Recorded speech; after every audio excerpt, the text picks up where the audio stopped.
never smoke the dizzy, but we can always share some disease. It's just a cup in time. This song doesn't have to rhyme. Life's all of us, not every moment we can be feeling fine.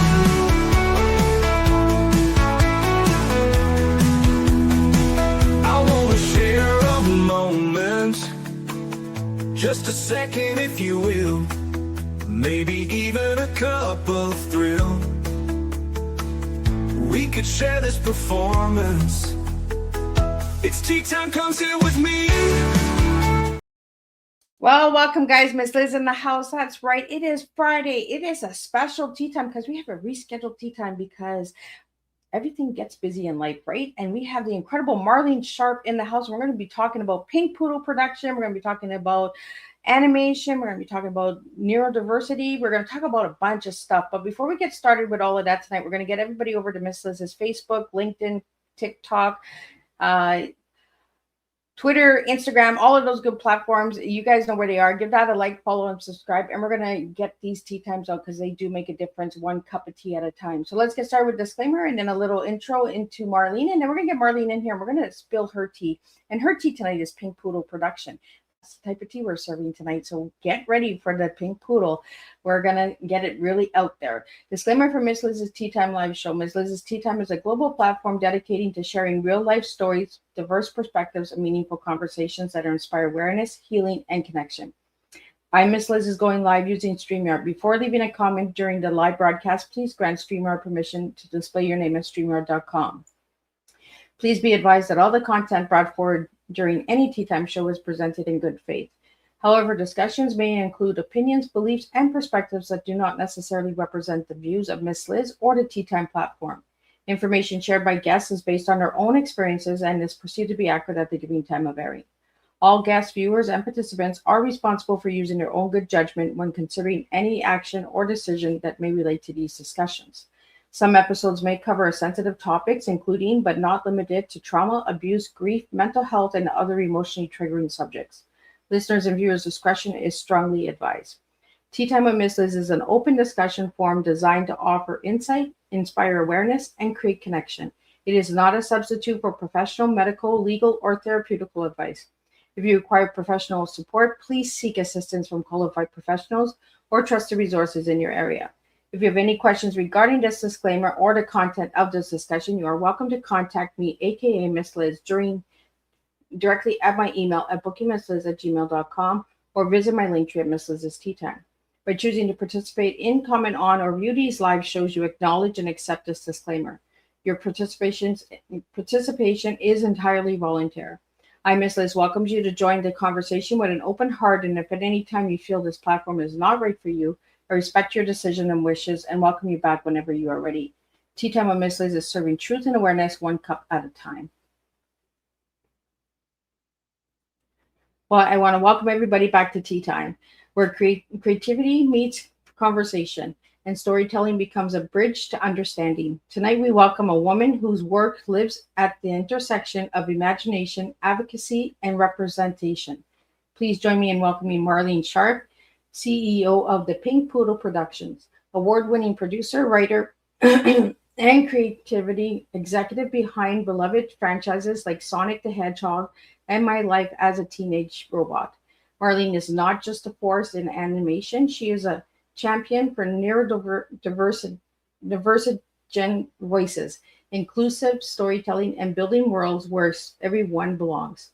Her work blends humor, heart, and purpose, and her advocacy reaches far beyond the screen. From scripts to story, from character to community impact, Marlene shows us that animation is more than entertainment. It is a powerful tool for visibility, compassion, and change. So grab your cup and settle in. Tonight we dig deep into creativity, inclusion, and the art of storytelling that reflects the real world where courage and heart is. And let me get Marlene in here. Let's spill some tea together. Hello, welcome, Miss Marlene. Liz. Hello, thank you. And wow, what a beautifully written introduction and delivered too. Thank you so much. I do my best to dig deep and go with the heart, right? and do my Mission homework on accomplished. all of you guys. Oh my gosh, you definitely did. Wow, that was magnificent. Thank you so much. So Marlene, let's start off with who were you as a little girl and who are you today? I'm basically the same person that I was as a little girl. I'm just a 5-year-old in a much older body. But a lot of me did not mature through the years, for better or worse, I suppose. But um, I was born this way, meaning I always loved show business and performing and being on stage and making up stories. And I think it came from maybe somewhere in my DNA, but also my parents took me to children's theater when I was really a toddler. And so it made an impression on me. I felt like I was experiencing the story along with the actors. I had a hard time separating myself from the action on the stage.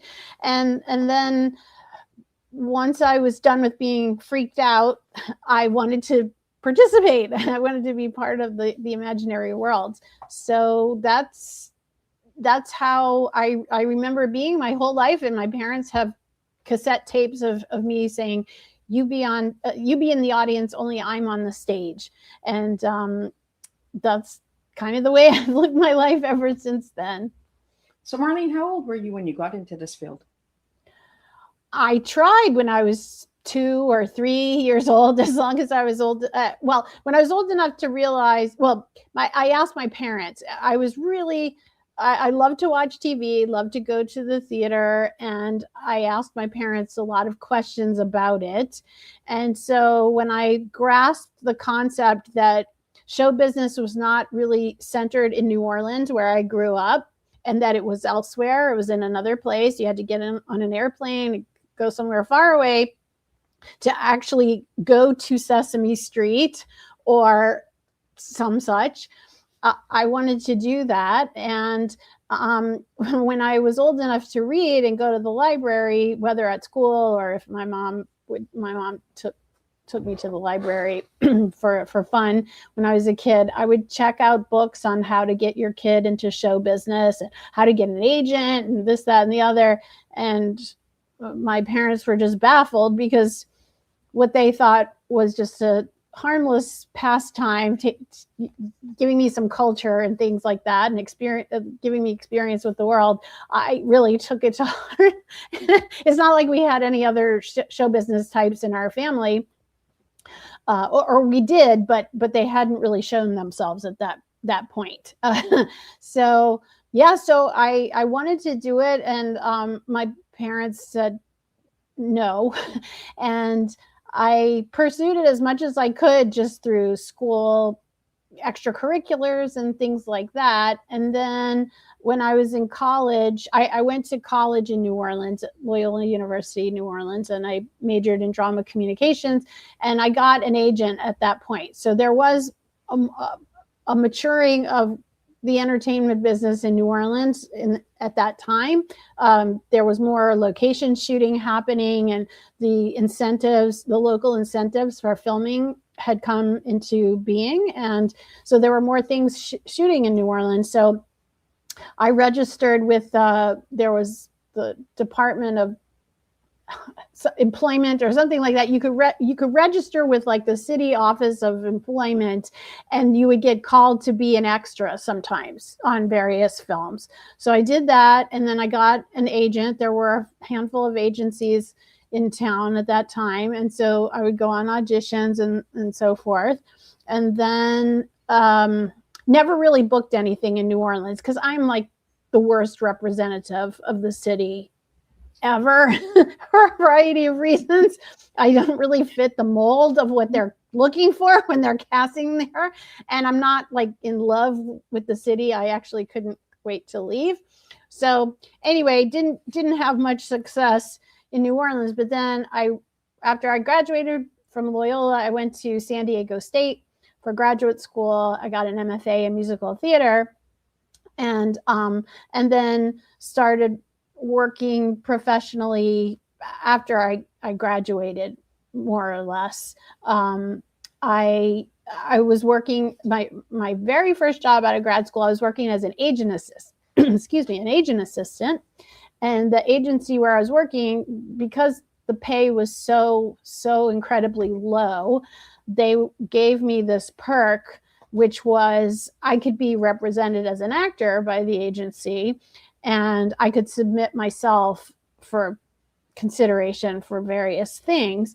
So I thought that was just a phenomenal perk until I actually got into the job and I started getting auditions and booking some things, and my boss got really angry that I was out of the office. So they extended the perk thinking that there was no chance of me getting anything and that I would just work for slave wages and be happy with that. But yeah, so I guess you could say that my early 20s was when I started. That's when my professional career started full time, and then I've only ever worked in the entertainment business, not just acting, obviously, because you would have seen me on the Oscars by now, getting my statuette for Best Actress. So that has not happened yet, but I did want to work behind the scenes in various capacities in the business, and I've been fortunate to be able to do that. Lena, I like the word that you use, yet. She's going for that Oscar, guys. Oh yeah. Well, I have to brag for a minute that my talent is playing the elderly. This has always been my talent since I started acting when I was in high school.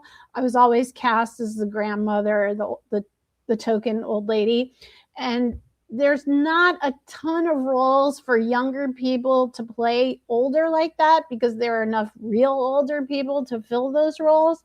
So I'm just waiting for what I call my Betty White years. Like, when I hit 80 plus, I think that's really when the acting career is going to take off. And then I hope by age 80, I'm able to retire from the other stuff and then just give acting 100% of my attention, because that's what it needs. I have through the years, I have been able to book some stuff, some really cool stuff, but it required me to have this secret life of sneaking away from my regular job, which was always working in the industry. And the horrible reality is that when you work in the industry behind the scenes, there is like zero tolerance for you to be an actor. Like the employers, you're in this field and that's the only field you're yeah. Like, do you want to be an actor, or do you want to be a producer, or do you want to be an actor or a development executive? And of course there are people, lunatics like me, who sneak around and try to do both, but it's difficult. And so I did it for a long time, and then about 12 years ago I hit a wall. I had a very difficult year, and a variety of reasons, personal and professional, and I just thought I can't run around like this anymore. It's too stressful, and I just felt broken. So now I am offer only, which means I don't go on auditions anymore. So I do stuff like this, Miss Liz. I do your podcast, do a lot of stuff for free because it's offer only, and my offers are mostly zero. But occasionally I do get paid, and I don't have to audition. And those are the roles that I'm concentrating on now. But once I get to my peak years, like 80 plus, then I can go and I can do the self-tape auditions and then go to callbacks on the studio lot and really just like immerse myself in it.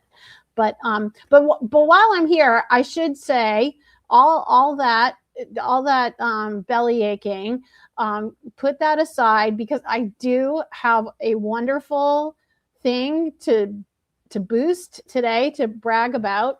So I am involved with a podcast that has yet to premiere, but we're developing. Well, we actually recorded the first episode, and it's a commission podcast, meaning we're getting paid because there's an organization that paid my collaborators and I to produce this podcast. And so I am one of the on-camera talent, along with two gentlemen who are very esteemed. And it's called Mama's Boys. And it's a podcast under the auspices of FJMC, which was formerly known as the Federation of Jewish Men's Clubs, but now it's called Friendship, Judaism, mentorship, and maybe compassion. I don't know. I have a hard time remembering what the rebrand is, so apologies for that. But my co-stars are, well, actually the hosts and really the stars of the show are Rabbi Noam Raucher, who's the executive director of FJMC, and Emmy award-winning writer-producer Rob Kuttner. And so the show is about what it means to be a Jewish man today. And I'm neither Jewish nor a man. So I'm the resident righteous shiksa is what they call me. And so I'm kind of like on the Howard Stern show, he had Robin Quivers as his co-pilot to the lady who was his producer, and she would chime in here and there. So that's my role. And there is another female producer who's also a righteous shiksa, but she's decided she wants to retreat to the backstage more. So so she's going to be more of the engineer, and I am on camera. So I'm so delighted that I have that. Yeah, because I did my homework on you, Marlene, and I found another podcast that you're a part of. It's called the Small Talk Podcast. Yes, I do have that one. The difference is nobody's paying me to do that one. That one.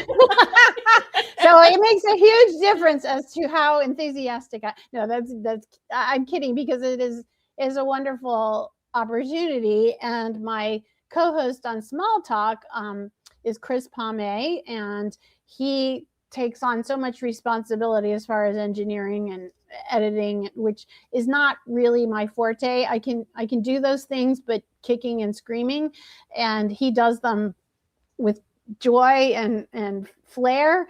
And so so that's a wonderful outlet, especially because I'm able to bring friends and collaborators onto the show and then showcase their work, and everybody wins type of thing. But the FJMC podcast is called Mama's Boys. I can't remember if I said that or not. But Rob and Noam are the Mama's Boys of the title, and that one is a commission. So we were hired as Rob Kuttner, myself, and our collaborator Grace Fraga. We were hired as producers and talent to do this. Yeah, when you get commissioned for podcasting, go for it. Yeah, that's the goal. You put forth your own sweat equity and hope that someone will notice it to hire you. At least that's the way I look at it. Maybe some people are just doing it for fun, but if you can do it for pay, wonderful. That's really, really great. So I'm excited. And the great thing is, the best part, I did not have to audition. I did have to do a proposal. I had to do like a budget and a schedule, and Rob and Grace and I put our heads together for that. But I didn't have to jump through all the hoops of like, hi, my name is Marlene, and this is why I want the job, and me. I didn't have to do the audition thing, and that's a great relief. So there you have it. So Marlene, where does Pink Poodle Production come in? What does Pink Poodle Production? Oh, okay. So Pink Poodle Productions is a product of forced entrepreneurship, which means in 2019, I was the head of production for a Japanese video game company that it had an office in Los Angeles, which is where I live. And so I was working as the head of the film and TV adaptations of the various video games. So the company's called Level 5. So I was working on mostly animated shows. We had a couple of shows on Disney Channel, Yokai Watch, and Inazuma 11. And we had some other we had a Crunchyroll series called Snack World and from various other things. And then at the end of 2019, the home office in Japan decided that they wanted to close all the international offices. So our office was closed, and the Seoul, Korea office was closed, and the Hong Kong office was closed. And I didn't have another job waiting for me. So essentially I was unemployed. But what I did have was the website of pinkpoodleproductions.com. And I had set that up a few years prior when I was working for Sega, just because I could see the writing on the wall. There's a lot of turnover in Hollywood. Jobs usually don't last more than a year or two, even if it's not a project-based job. Even if you're hired as staff and it's supposed to be permanent, it's usually only until the next merger or acquisition, or some stinker decides that they want your job and they're going to push you out, or they're going to, make up rumors about you, or some form of backstabbing. So at that point, when I was at Sega, I thought it would be a good idea just for me to set up a website as a glorified resume type of thing. So I had videos, and it was a glorified resume. So I could point people to it if I was applying for a job or being considered for another job, and say, like, here's my portfolio of what I've done. And so so that's what I had waiting for me when I lost my job in 2019. And so I just decided, for the purposes of LinkedIn and survival, that Pink Poodle Productions would be my employer. So that's what it was. I changed my LinkedIn, changed everything, and I just started telling people that, I opened my own shingle, and it's called Pink Poodle Productions, and I'm open to doing consulting on merchandise-driven entertainment, video game-driven properties, marketing, PR, the whole list of skills that I developed through the years. And sure enough, almost immediately, I started getting assignments, and they weren't things that would help me to retire or anything like that. But I became a consulting producer on an animated YouTube channel that was doing quite well, and the owners wanted to enhance what they were doing and do more of it. So I was a part-time consulting producer for that. And then I ended up being retained by an Indian company called Rainshine Entertainment, and I was a consultant for a few months, and then Rainshine hired me full-time. During the pandemic, actually, they made me full-time, but I continued to keep my side hustles at the same time, because I don't really trust anybody anymore. And quite frankly, it's hard to make ends meet with some salary. Sometimes a full-time salary in one person's opinion is not a full-time salary in reality. So I was continuing to do other things, and then that job ran its course, and I've just continued to work through Pink Poodle Productions ever since then, since 2019. And I always carry a heavy, as many clients as I can jam onto my slate. I do it, and then occasionally I'll hire helpers for different projects, but I try to do as much as I can by myself. And with my dog, Blanche, she's my inspiration. She's the poodle of Pink Poodle Productions. She's also a part Bichon, so she identifies as both. And she is my faithful full-time employee, collaborator, partner, I guess you could say. And then, I work with various clients and collaborators as the projects and the opportunities come up. Well, Marlene, we had some questions that came in, and I want to get those out to you tonight about all of the incredible stuff you've done. I have some little goblins on the side that are doing work for Miss Liz, and they do some research on all of my guests. So we get questions. So I Okay. want to start off with Marlene. You've built a fascinating career in animation and entertainment. What first inspired you to step into this creative world? I did not decide it. The universe It's decided you. for me. So my original goal, and really my only goal, was to be an Oscar winning actress. Like I really wanted to be or if I couldn't be like an Oscar winner like Julia Roberts, like I think that she would be like the ultimate of what I wanted to be. But if I couldn't do that, then I would have settled to be like Tina Fey or Reese Witherspoon, like, you know, real cute comedic actress who get to like do her own projects and develop stuff and like pick and choose here and there and have people throw bunches of money at me. And that was really all I wanted. But what happened was there was a period after I worked for the talent agency of unemployment for me, and I registered with a temp agency, and the temp agency placed me. I worked at a variety of different places for a few weeks. It was just like filling in as an executive assistant, basically, here and there, different production companies and so forth. And then I landed at this place called Renaissance Atlantic Films, and I went into the office on the first day, and it was all decorated with Power Rangers doodads all over the place. And it turned out it was the production company that belonged to one of the producers of Power Rangers. It was not really shocking at all. But he came from the toy business, and I didn't know anything about the correlation of the toy business and entertainment business and how they've been commingled for decades, but it's only just like since the Barbie movie came out, or maybe Transformers, that the general public really woke up to it.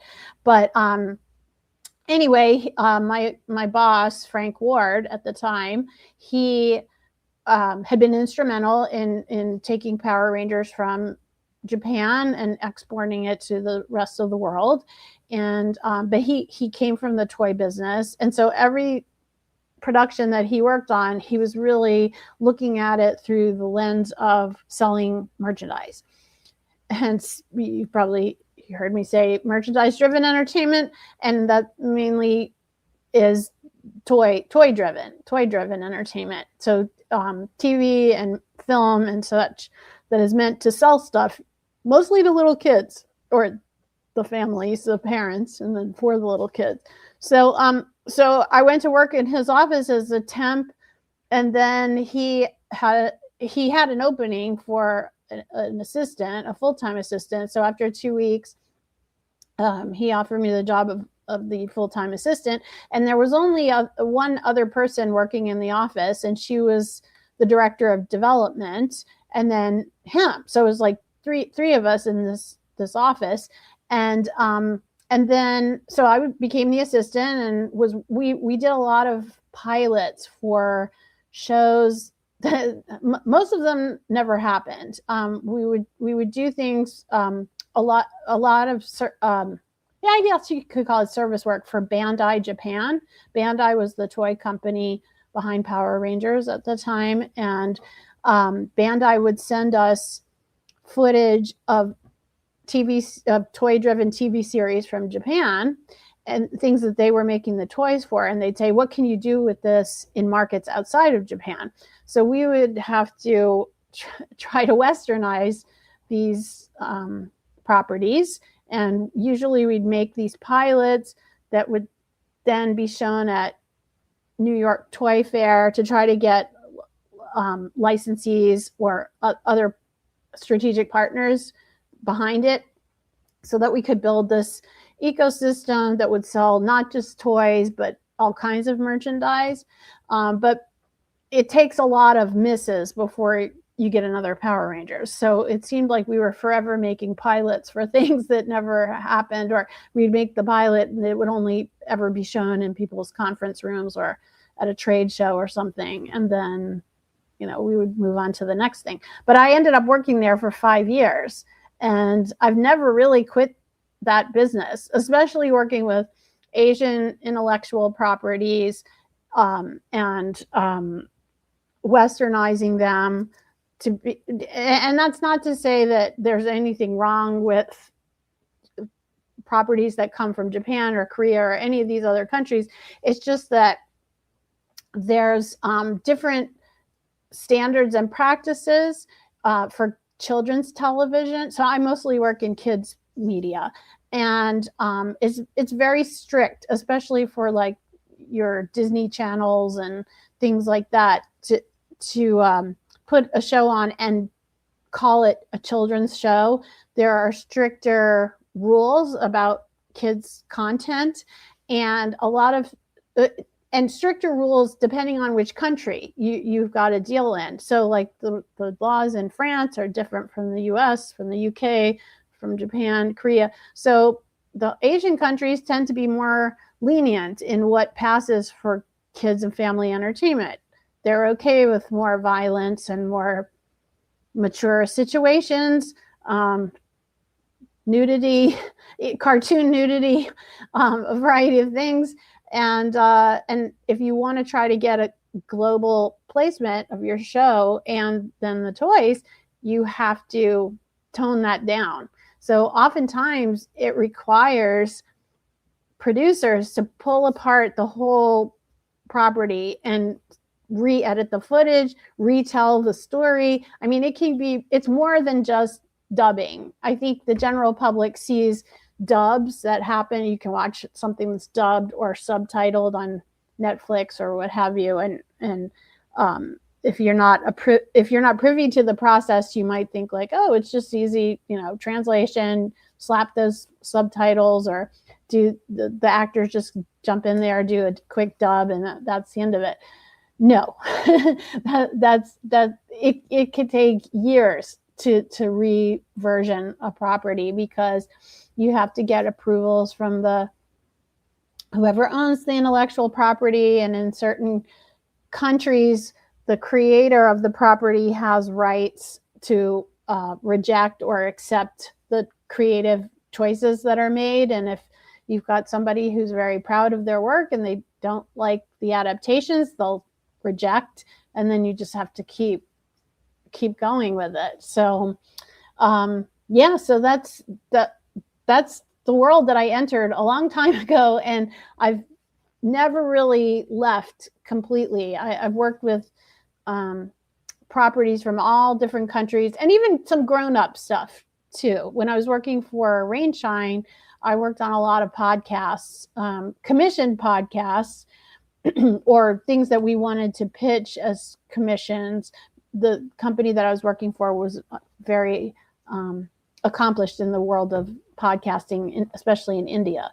So we would do a lot of presentations for Audible and Spotify in India to try to get those companies to underwrite what we were doing, so we could produce a whole series and not have to finance it. So that's kind of going into the weeds, but hopefully that answers the question of when. It was a long time ago. That's the answer. Long time ago. Marlene, what do you like about the animation world? I love the way that fantastical elements can fit so seamlessly into animated worlds, and it's oftentimes easier to accept things and suspend disbelief, I guess is what I'm trying to say. Suspend disbelief in animation. And I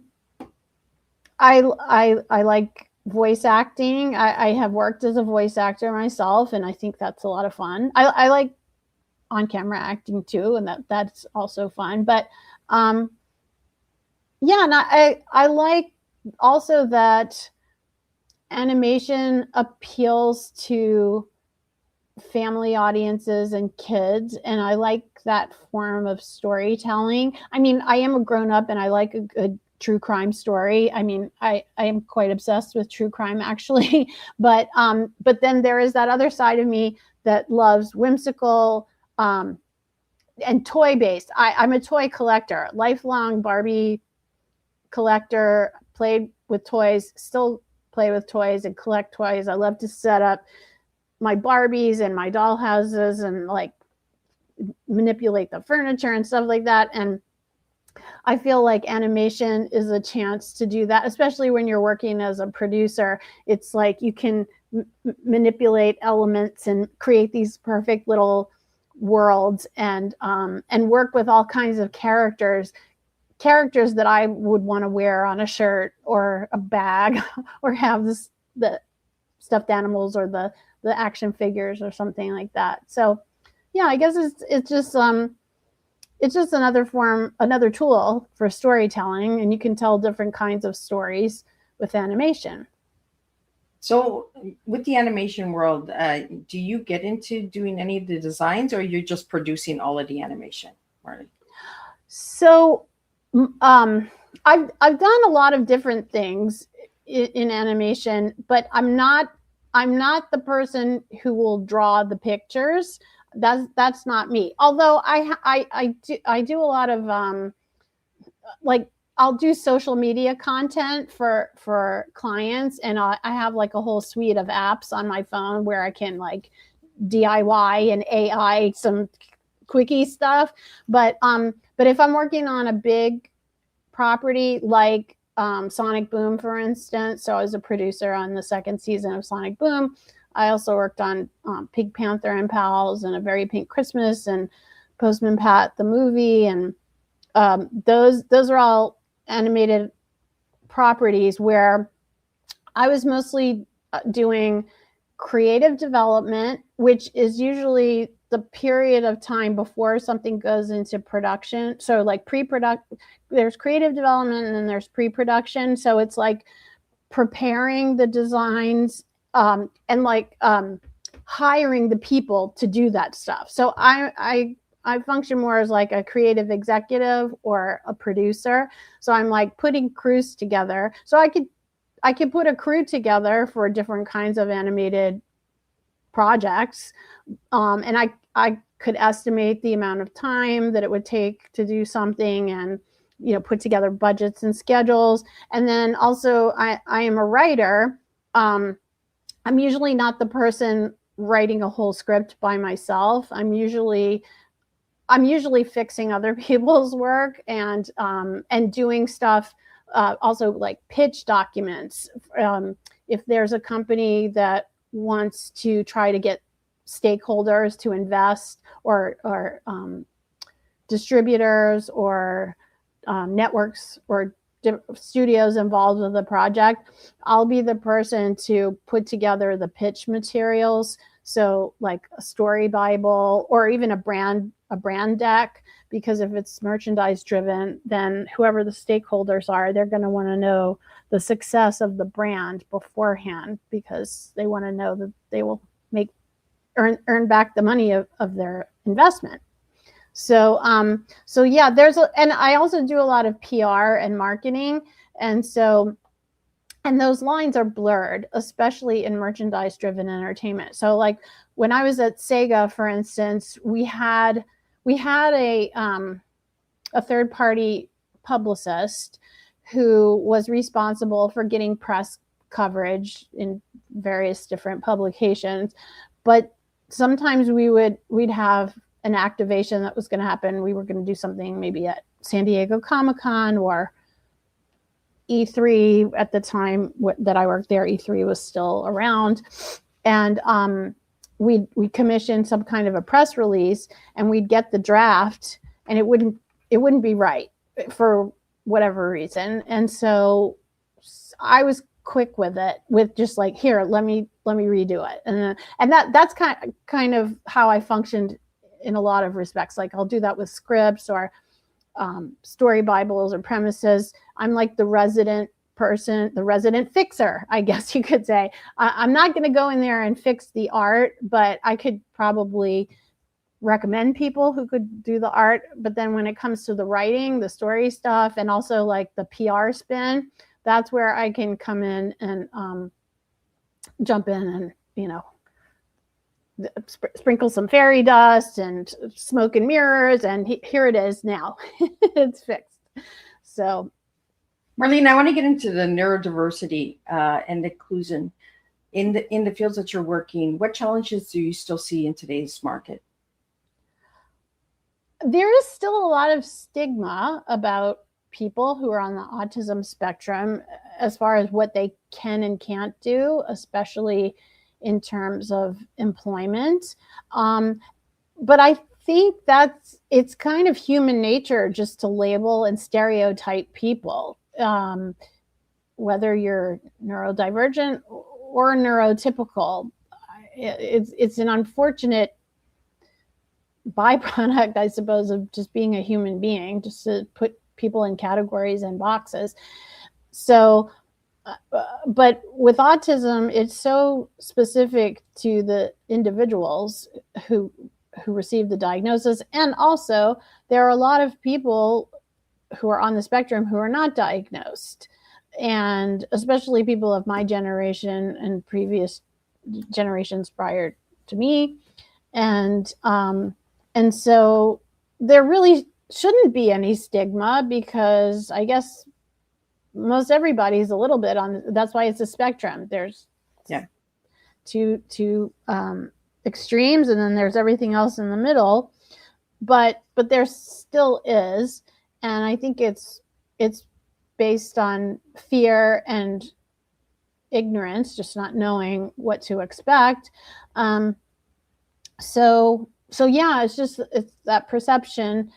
And then we are having a hard time in the entertainment industry right now. There's a lot of unemployment, and it's very difficult to advocate for a marginalized group. Even under the best circumstances, it's difficult to advocate for a marginalized group.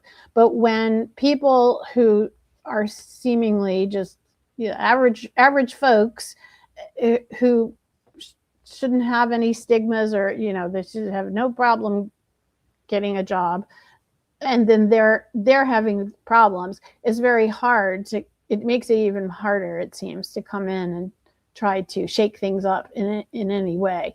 So yeah, it's just a challenge to get funding for special programs and incentives, and the DEI initiatives that were part of the studios in previous years are greatly diminished or non-existent anymore, and a lot of that included neurodivergent folks, and so it's just not there anymore for anybody. So it's just I think the more that we can do projects, whether they're funded or not, and just put stuff out there, put content out there, and just show talented people and not have any labels assigned to what they're doing. Just if it's just entertainment and people are watching it, then they don't need to know.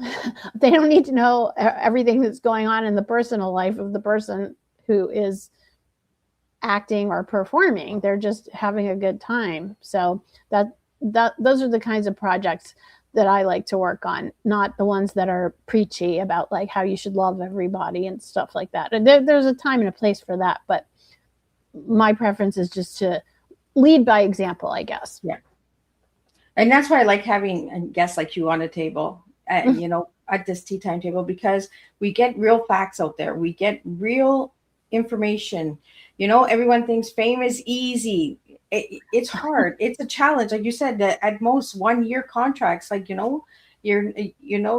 really hard. And that's what I want my listeners to understand is there's a lot of work that goes behind these incredible shows and these cartoons and movies, and that no one is realizing that it takes hundreds of people to put something together. What was one project that you worked on or collaborated with Marlene that really stood out and made a difference in your life? Oh, wow. Well, everything that I've been doing with autism and entertainment has been very impactful. And it's in the past 2 years that I've been involved with autism and entertainment. So it's an umbrella organization where there are a lot of educational and business partners under that banner. But we put on the first ever Autism and Entertainment Conference last year in April. And we've been trying to continue the mission of the conference because we were fortunate to get a grant from the state of California to put on that conference, but it was a one-time grant, and we haven't been able to manage to get anything near that in the meantime. So we've relied on the kindness of strangers and just putting the word out there and hoping that people will give us gifts and so forth. So we've had angels come forward with lots of opportunities. So one of the things that I love is our relationship with the Laugh Factory here in Hollywood. So the Laugh Factory has allowed Autism and Entertainment to produce neurodivergent comedy nights. And we've done 4 so far, and we've got a couple more planned for next year. And we've had different formats for each show, but it's just getting out there, and we're just like, we're putting together the show and throwing people out there on the stage who want to perform, obviously. But it's just, we call it a neurodivergent comedy night because we try to make it comfortable in the audience for people on the spectrum, and we're mindful of people's limitations and so forth. But otherwise, it's just these evenings of great entertainment, and most of the performers are on the spectrum, some of them aren't. And those have been really fun and rewarding, and have led to so many other different things that I wouldn't have expected. So yeah. I'm glad that you brought that up, because I was in my notes over here, and as soon as you said it, Laugh Factory, it's like, okay, check. She's talking about it. Yeah. Also, I found the Center for Learning Unlimited. What is that about? That is my gateway into the autism community. So the Center for Learning Unlimited is a school in the South Bay of Los Angeles. It started probably 25 years ago as a K through 12 school for children with autism. And then about, 7 or 8 years ago, the woman who started that school decided to open a separate program for adults on the spectrum, adults who wanted to learn about animation and potentially use their artistic skills in a career, careers in animation. And so I had a friend who was teaching art for that program, for the adult program. And during the pandemic, there was an opportunity for me to come in as a consultant, because they really wanted somebody to work with the graduating class on job readiness and what to expect once they were finished with their studies at CLU. So I became the first entertainment industry liaison for this program, and I was given a lot of latitude to it was a lot of trial and error and throwing spaghetti at the wall to see because when I went in there, the students had not ever collaborated on anything before. They were just given individual assignments, but they had not ever worked as a crew. And so I just made some observations and flew by the seat of my pants. And then we started a studio, a for-hire animation studio, with the graduates of the program. And that's called Brainstorm Productions. And so CLU and Brainstorm are still operational. They have a slightly different business model than when I was working with them a lot. They're more insular now. I was doing a lot of work with clients and getting work for hire projects into the studio. Now they're more focused on doing their own original projects in the studio. But that's how that experience opened my eyes to autism and folks on the spectrum. I didn't know anything about that when I started, and it was just immersion into that world and just falling in love with the population and the talent and the enthusiasm and the raw honesty, the childlike innocence of a lot of them, and so that has led me to work with other similar organizations. I think it's pretty cool because everything you're mentioning, it's in my notebook, and I'm like, did somebody give Marlene my notebook?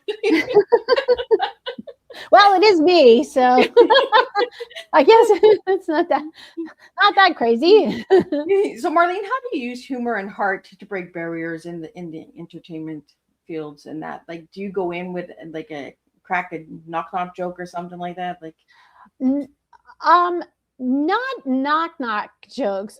I can't remember jokes that well. So I did do stand up for a while, and the stand up has its own formula, and I had to learn to work within that frame.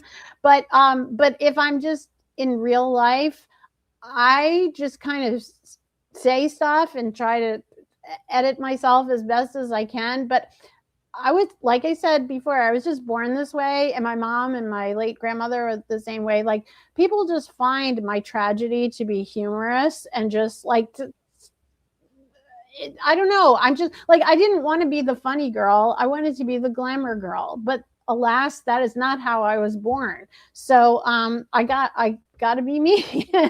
I like to laugh, and I do try to use humor to diffuse situations for sure. But I mean, I don't really feel like I'm forcing it. Like, that's just the way things come out. And I think it's a good quality and skill to have because not everybody can come in and make somebody laugh. I I, I like it. yeah, it's like taking lemons and making lemonade is one of my favorite expressions. And no, humor is not really a lemon unless you're trying to be serious. And in that case, if you're trying to be serious and people are laughing, then just go with the flow. So, So, Marlene, let's talk about Comic Con. What did you get from that? Like, what experience was that for you? oh, you mean San Diego Comic Con? Because there are many. Yeah, there are many out There are there. many cons.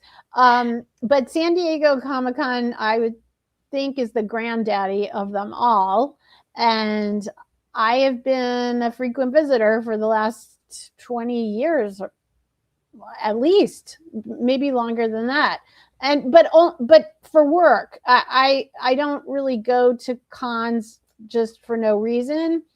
There are a lot of people who do it for fun, but to me, that's work. I'm usually there. Well, first of all, it's expensive, so I that's not how I would spend my money. I need to like curb my enthusiasm for buying stuff and like toys especially. But yeah, I've staged a lot of events at Comic-Con. There's so much work that goes into those cons when you're exhibiting for an employer or an intellectual property. And there's also, even if you're not staging something, an activation or a party or what have you, if you're just going there and you've got an agenda and you're just taking meetings and things like that, it's still a lot of work. So it's always a business trip for me. I've never been to any. When I was little, I would go to doll shows, and that was fun for me. But as soon as I started working in the intersection of toys and entertainment, it became all work all the time. Well, Marlene, I have a question here for you. If you could be your favorite animated character that mirrors your spirit, what would it be? And who would it be? Oh, I just love Snow White. I love Snow White because I love vintage things, and then also I feel like Snow White is relatable in the sense that she's a brunette princess character, and I feel like I'm a brunette princess at heart. And I just always loved Snow White. And when I was 5, I had a Snow White birthday party, and I don't know, there's just something about, she has that it factor, that cartoon it factor, and one of Walt Disney's classics, of course. So yeah, so Snow White. And dream collaboration, living or legendary?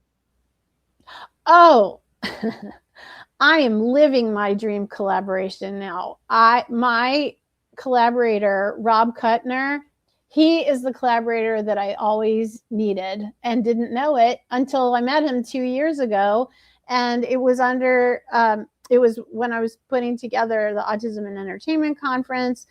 It's kind of a whole long convoluted story. And truth be told, I do need to go soon because I've got a Zoom that I have to do. But anyway, Rob Kuttner and I worked together on an animated series called God's Gang. And we've been able to hire a number of neurodivergent actors for God's Gang. And he's the writer, and my title is head of intergalactic marketing. So, and sometimes the lines cross and the lines blur and stuff like that. So I've gotten to do a lot of different things with God's Gang. But Rob and I have started another production company called Cut Sharp Productions, and we've done so much with the autism community. And Rob is an alum of late night TV, so he's done a lot of things that I aspired to do. He worked on The Daily Show and Conan O'Brien and Dennis Miller, and he's written a lot of sketch comedy, and he's actually the reason why I have the relationship with the Laugh Factory. So he opened that door, which has then opened other doors. So I feel like that's my dream collaboration. It's happening right now. Oh, and I'm working with him on this podcast, the one that I told you about before, Mama's Boys. He's one of the co-hosts, and he was responsible for bringing me into that project. So yay for that dream come true. So Marlene, when is Mama's Boys coming out? That's a good question. It'll be 2026 for sure. Okay. I'm thinking first quarter of 2026. And what final message would you have for everybody tonight who would like to get into this field or know more about this field? Where could they go? Well, I encourage people to do as much networking as possible. And LinkedIn is a great tool. That's how I got my job at Sega, was through LinkedIn. A recruiter found me. Of course, there are job postings and you can apply to them. And I've done a ton of that too. But in the case of Sega and other things too, I've gotten other consulting opportunities there. And then also my job at Level 5. So 2 full-time jobs that lasted for more than 2 years each came from recruiters just finding me on LinkedIn. And excuse me, I think the reason why they found me is that I'm so present on LinkedIn. I'm always posting but more so than look at me, I try to acknowledge other people's posts because let's face it, that's why everybody's there. Everybody is there to get noticed. So the more you can notice what other people are doing, then it reflects positively on you. So it shows a good lead by example, right? Like yeah. It's just the golden rule. It's not anything profound or groundbreaking. It's just treat others the way you would like them to treat you. And of course, you would like somebody to say, "Oh, yay, good job, Miss Liz," or "Good job, Marlene," on that post. And I so enjoy everything you have to say, and I look forward to that. Just like nice, since it helps if it's sincere. If you don't 100% feel it, you can try to be sincere, but just be nice, be kind, just be nice. That's it. Yes, that's all you need to do. And no, that's not saying that like just do it and it's magic and it happens. And for God's sake, you won't feel like doing it all the time. That is for certain. But just try to power through it and also realize that everybody seems to have challenges. Even the most successful movie star or prince or princess, anybody who seems like they're leading a charmed life has their own struggles. If not now, then they will at some point. So absolutely. Yeah. So Marlene, if anybody wanted to reach out to you or to connect with you or to learn more about what you're doing, where can they reach you? And if you could spell out your website so that my audio listeners can reach out to you. Okay. Well, you can always find me on LinkedIn, and I'm just Marlene Sharp on LinkedIn. So please come on down. And my website is www.pinkpoodleproductions.com. So pinkpoodleproductions.com, pinkpoodleproductions.com. And I'm on Facebook, and I'm on Instagram and X, but I really put all my emphasis into LinkedIn. That's awesome. Where I really spend my time, because I've seen the payoff from tending it like a little garden. You know, you tend to it a little bit every day, and then you will see some blossoms. Absolutely. Got to water those seeds on LinkedIn, because that's where the opening doors are. I'm just going to do a closing summary of tonight's tea time, and we'll be back next week, and we'll do this all over again with all of you guys.